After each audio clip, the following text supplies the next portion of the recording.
India में scooters का किरदार एक सिंपल मोड ऑफ ट्रांसपोर्ट से बदल के वीकेंड राइड्स के लिए एक एक्साइटिंग ऑप्शन बन चुका है। और जहां एक से ज्यादा स्कूटर्स हो वहां कंपटीशन तो होगा ही। इसलिए आज हम 3 सबसे मशहूर परफॉर्मेंस स्कूटर्स की तुलना कर रहे हैं।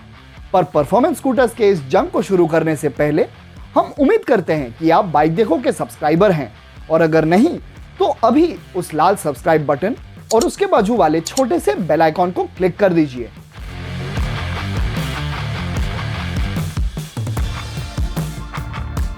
तो जैसे आप जानते हैं, आज के तीनों स्कूटर्स में एक चीज कॉमन है और वो है इनका परफॉर्मेंस बायस नेचर।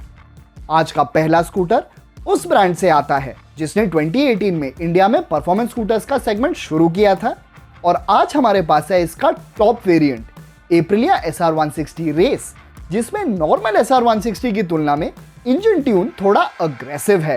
कंपैरिजन में दूसरे स्कूटर को भी इंडियन मार्केट में काफी वक्त हो गया है और जिसमें इंजन छोटे होने के बावजूद कैपेबिलिटी की कोई कमी नहीं है। TVS NTORQ 125 रेस XP भी टॉप वेरिएंट ही है और इसकी खासियत ये है कि इसमें 2 राइडिंग मोड्स भी मिलते हैं, लेकिन उसकी पूरी जानकारी हम कुछ ही देर में देंगे। और फिर आते हैं तीसरे स्कूटर पे, यामाहा एरोक्स 155, जो कुछ ही दिनों पहले लॉन्च हुआ है और जो इंडिया का सबसे पावरफुल स्कूटर है।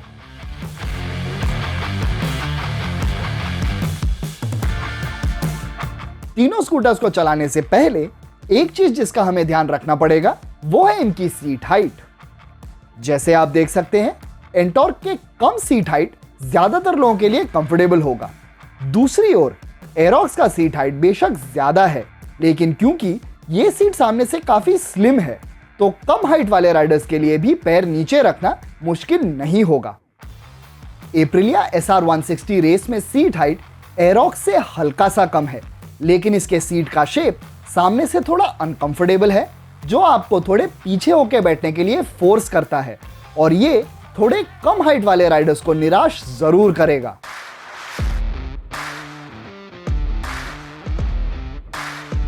परफॉर्मेंस की बात शुरू करने से पहले गौर फरमाइए एंटॉर्क रेस XP की ओर, जिसमें 2 राइडिंग मोड्स मिलते हैं। स्ट्रीट, जिसमें थ्रॉटल रिस्पॉन्स थोड़ा रिलैक्स्ड है ताकि फ्यूल एफिशिएंसी ज्यादा मिल पाए, और रेस, जिससे इंजन ट्यून थोड़ा और अर्जेंट और एक्साइटिंग हो जाता है।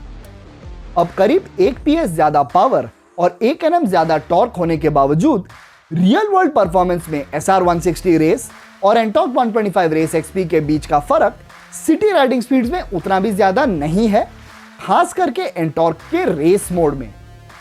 और इस बीच एरोक्स 155 के liquid cooled variable valve actuation या VVA वाले इंजन का परफॉर्मेंस अलग ही दर्जे पे है। तो सिटी राइडिंग ही नहीं बल्कि हाईवे स्पीड्स पे भी एरोक्स बाकी दोनों से काफी आगे है। इनफैक्ट इसके VVA टेक्नोलॉजी के वजह से करीब 80 के स्पीड में जब बाकी स्कूटर्स की सांस फूलने लगती है, एरोक्स बढ़ते ही चले जाता है, और आज के कंपैरिजन में ये इकलौता स्कूटर है जो 100 km/h को आसानी से पार कर सकता है।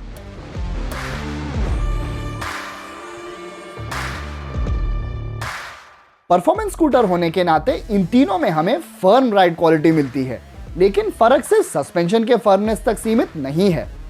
शुरू करते हैं एंटॉर्क रेस XP से, जिसके कंफर्टेबल सीट के वजह से इसके सस्पेंशन का फर्मनेस कुछ खास दिक्कत नहीं देता। तो जबकि बड़े स्पीड ब्रेकर्स के झटके राइडर तक पहुंच ही जाएंगे, पर ज्यादातर छोटे बम्प्स और उबड़ खाबड़ रास्तों को यह आसानी से हैंडल कर लेगा। फिर आते हैं SR160 रेस पे, जिसमें सस्पेंशन और सीट दोनों एंटॉर्क से थोड़े फर्म है, लेकिन इसका सस्पेंशन बिहेवियर प्रिडिक्टेबल नहीं है, जिस वजह से बड़े गड्ढों और स्पीड ब्रेकर्स के साथ साथ उबड़ खाबड़ रास्तों के झटके भी राइडर महसूस करते हैं, जो लंबे राइड्स में पीठ दर्द का कारण बन सकता है। और फाइनली आते हैं यामाहा एरोक्स पे, जिसका सस्पेंशन फर्म ही नहीं बल्कि लगभग हार्श है। तो यहां भी हर एक छोटे बड़े गड्ढों का अंदाजा राइडर को हो ही जाता है। पर इतना ही नहीं, एरोक्स का स्टेप्ड सीट राइडर को एक ही पोजीशन में लॉक कर देता है, तो झटकों से गुजरते वक्त खास करके टॉल राइडर्स के घुटने फ्रंट एप्रन से टकराते रहेंगे।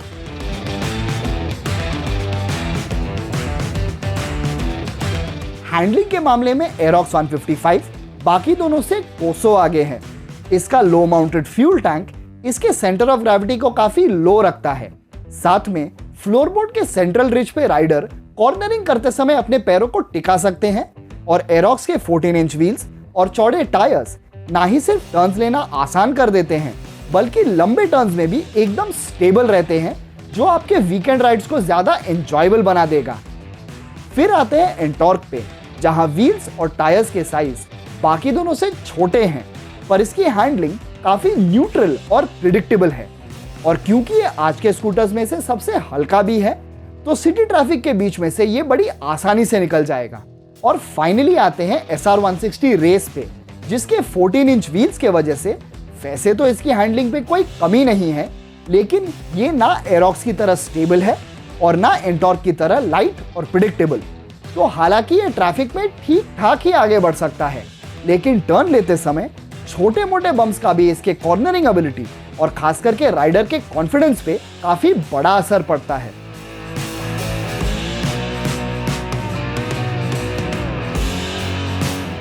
वैल्यू फॉर मनी जानने के लिए कीमत एक ही इंडिकेशन नहीं होता, तो इस सेक्शन को हम शुरू करेंगे इन तीनों स्कूटर्स के फीचर्स से। पहले आता है SR160 रेस, जिसमें इन तीनों में से सबसे कम फीचर्स हैं। वो कैसे? सबसे पहले इसमें फ्रंट एप्रन में USB चार्जर और ब्लूटूथ कनेक्टिविटी के लिए भी 2000 रुपए एक्स्ट्रा देने पड़ते हैं, जिसके बावजूद इसमें नेविगेशन का ऑप्शन ही नहीं मिलता। और इसमें कुछ और फीचर्स जैसे मल्टी फंक्शन की स्लॉट और एक्सटर्नल फ्यूल फिलर लिड भी नहीं है। तो अंडर सीट स्टोरेज में कुछ चीजें रखनी हो या कभी भी फ्यूल भरना हो, आपको थोड़ा सा दिक्कत तो झेलना ही पड़ेगा। और अंडर सीट स्टोरेज की बात करें तो हालांकि यहाँ आपको USB पोर्ट का कन्वीनियंस मिलता है, पर एप्रिलिया ने इसका एग्जैक्ट कैपेसिटी नहीं बताया और इसका शेप भी एक छोटे या ज्यादा से ज्यादा मीडियम साइज बैग के लिए ही काफी है। फिर आते हैं एरोक्स पे, जिसमें फीचर्स SR160 रेस से बेशक थोड़े ज्यादा हैं, लेकिन इसमें भी कुछ कमियां जरूर हैं। तो हालांकि इसमें ब्लूटूथ कनेक्टिविटी स्टैंडर्ड है, जहां आपको कॉल और मैसेज अलर्ट्स के साथ साथ यामाहा वाई कनेक्ट ऐप के through average fuel consumption, last part location, malfunction alert और सर्विस रिमाइंडर भी मिलता है। लेकिन SR160 रेस की तरह इसमें भी नेविगेशन का ऑप्शन नहीं है। साथ में अंडरबोन चैसी और लो माउंटेड फ्यूल टैंक के वजह से फ्लोरबोर्ड ना के बराबर है और एप्रन माउंटेड USB पोर्ट के सिवाय आपको और कहीं भी USB पोर्ट नहीं मिलता, अंडर सीट स्टोरेज में भी नहीं। पर इसका अंडर सीट स्टोरेज स्पेस काफी बड़ा है और इसमें फुल फेस हेलमेट भी फिट हो जाता है। पर एक जगह जहां एरोक्स बाकी दोनों स्कूटर से आगे है, वो है कि इसमें फ्यूल फिलर और अंडर सीट स्टोरेज दोनों की स्लॉट के साइड में बटन से खुलते हैं। और फाइनली आते हैं एंटॉर्क पे, जिसके फीचर्स बाकी दोनों से काफी ज्यादा हैं। इसके दो राइड मोड्स, रेस और स्ट्रीट के बारे में आपको ऑलरेडी पता ही होगा। साथ में TVS राइड गाइड ऐप के थ्रू कॉल और मैसेज अलर्ट्स के साथ साथ टर्न बाय टर्न नेविगेशन और पोस्ट राइड स्टैट्स जैसे distance covered, total ride time, engine RPM और एवरेज स्पीड का भी डेटा मिलता है। और तो और मोबाइल ऐप में वॉइस कमांड्स का भी ऑप्शन है, जिससे आप नेविगेशन ऑन कर सकते हैं और राइड मोड भी बदल सकते हैं। और इन सब फंक्शंस को यूज करने के लिए ऐप में इंस्ट्रक्शनल वीडियोस भी हैं। लेकिन इन सब के बाद भी एक जगह जहां एंटॉर्क थोड़ा पीछे है, वो है कि इसमें मल्टी फंक्शन की स्लॉट नहीं मिलता।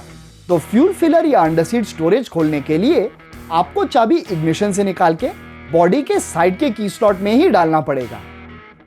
वैल्यू फॉर मनी के दूसरे पहलू में है वही पुराना सवाल, कितना देती है? और इसका जवाब आपको अब स्क्रीन पे दिख रहा होगा। जैसे आप देख सकते हैं, अपने छोटे इंजन के वजह से एंटॉर्क 125 का एफिशिएंसी सबसे ज्यादा है।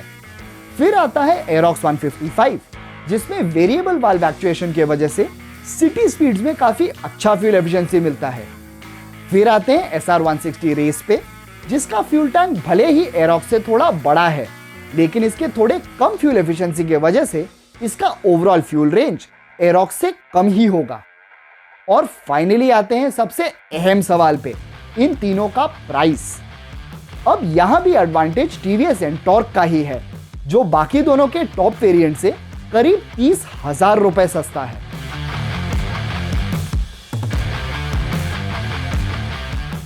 तो जैसे आपने अब तक देखा, टीवीएस एंटॉर्क 125 रेस एक्सपी लगभग हर एक कैटेगरी में आगे है। इसका इंजन दूसरे 125 सीसी स्कूटर से ही नहीं बल्कि एप्रिलिया SR 160 रेस के स्पेसिफिकेशंस को भी तेज टक्कर देता है। इसका फ्यूल एफिशिएंसी भी काफी अच्छा है, इसमें काफी सारे फीचर्स भी हैं और कीमत भी आज के कंपैरिजन में सबसे कम है।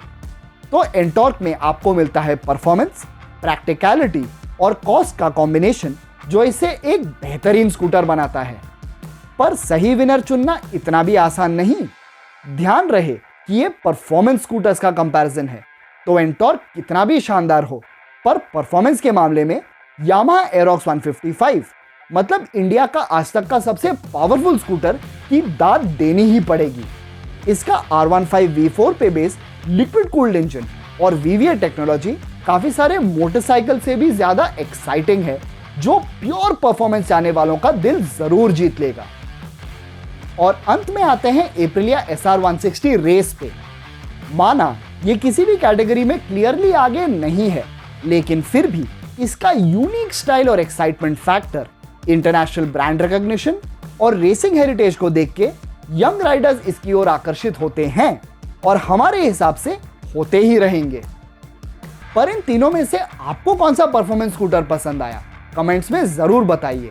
और इस वीडियो को लाइक और शेयर करने के साथ साथ हर तरह के टू व्हीलर के बारे में हिंदी में जानने के लिए बाइक देखो को सब्सक्राइब करना और बेल आइकॉन को भी दबाना मत भूलिए। तो मिलते हैं अगले वीडियो में, तब तक अपना ध्यान रखिए, सब समय रूल्स फॉलो कीजिए एंड कीप वॉचिंग बाइक देखो।